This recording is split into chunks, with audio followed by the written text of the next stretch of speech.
intii towradu ay dhalatay ee xukunka aad la wareegteen ee shaqadaadu ay badatay ee mas'uuliyadda ku saaran ay badatay noloshaadii sidee bay isu bedeshay haddaan runlow noqdo jaalle waxaan oran karayaa shaqadu way igu korodhay waana igu badataan oran karaya markaan runlow noqdo oo waxaa dhici kartaa inaan hameenkiina seexanin marar badan maalintiina aan ku xiriiriyo ayaa dhici karta laakiin haddana waxaan moodahayaa waxa aan u shaqaynhayaa wax qiimo weyn ay yihiin dadka Soomaaliyeed iyo noloshooda iyo xornimadoodii hore oo kacooda iyo wanaagooda inay tahay haddii noloshu ama dhib ha mudato ama yeenan mudanine mar haddaan hawshaas gobta ah randhiiska dambana u yeelanaya ilmaha Soomaaliyeed aan hayo dhibaatada isoo gaaraysa ma kasaba Mr President markaadan shaqaynaynin arrimaha aad ku madadaalato ee hawbiga ku ah maxaa kamida wallahi mar aan shaqayn ma arkinba wax aan micno lahayn bamooye markastaba shaqa waa taala intaan noolahay dadka naga inaan iyo dalka naga u shaqaynayaan jecel saasaana waqti badan u lahayn laakiin markii aan shaqada ku daalo si shaqada haddana aan xoog ugu sii yeelano meelaha aan aadaa waxa kamida xarunta dhexdeeda geedkan la yiraahdo big bombka aan ku madadaasho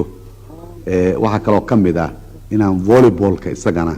aan askarta iyo ama dadka saaxiibada aan la ciyaaro haddii ay ii soo gashana haddaan faras helo waa jeclahay inaan eriyo cabaar Mr President waxaan jeclahay in aan ku weydiiyo shaqada aad qabato ta aad ugu jeceshahay runtii shaqada dalku ma kala leh mid la jeclaa mid gaar ah laakiin kullayba anigu waxaan ugu jeclahay marka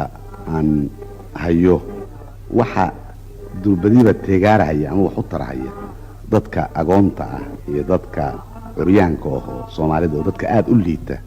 markaasaan ugu jeclaa ama ninka aan shaqada haynin oo gaajaysan oo suuqa jooga marka aan wax la doonayo yaan ugu jeclaa sida runta shaqooyin kale aan u jeclaa waxa weeye kuwa dadku waagi hore Soomaalida ay ka faani jirtay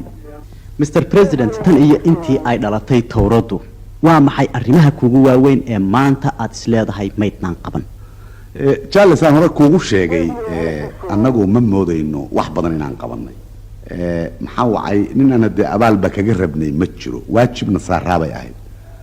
noomana ay ogolaan karin wax weyn inaan qabanno dhaqaalaha dalku nooma ogolaan karin iyo sabab badan oo kaleeto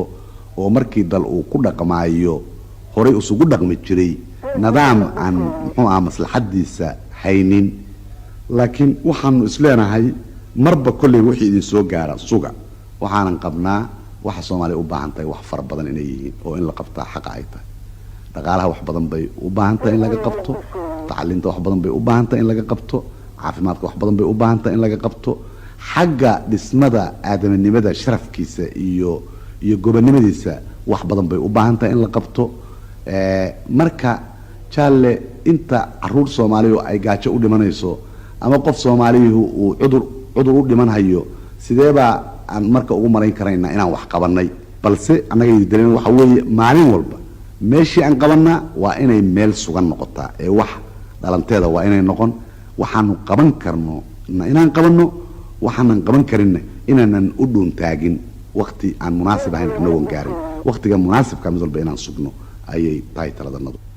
Mr President waxaa jira dad fara badan oo Soomaaliya oo ku dhaqan dalalka dibadda oo markii ugu horeysay maanta codkaaga maqlaya fariinta aad dadka maanta gaarsiinaysaa waa maxay waxaan gaarsiinayaa ummad walba adduunka joogta taariikh bay leedahay dadka Soomaalida oo dibadda jooga waxaan gaarsiinayaa aan una dirayaa waxa weeye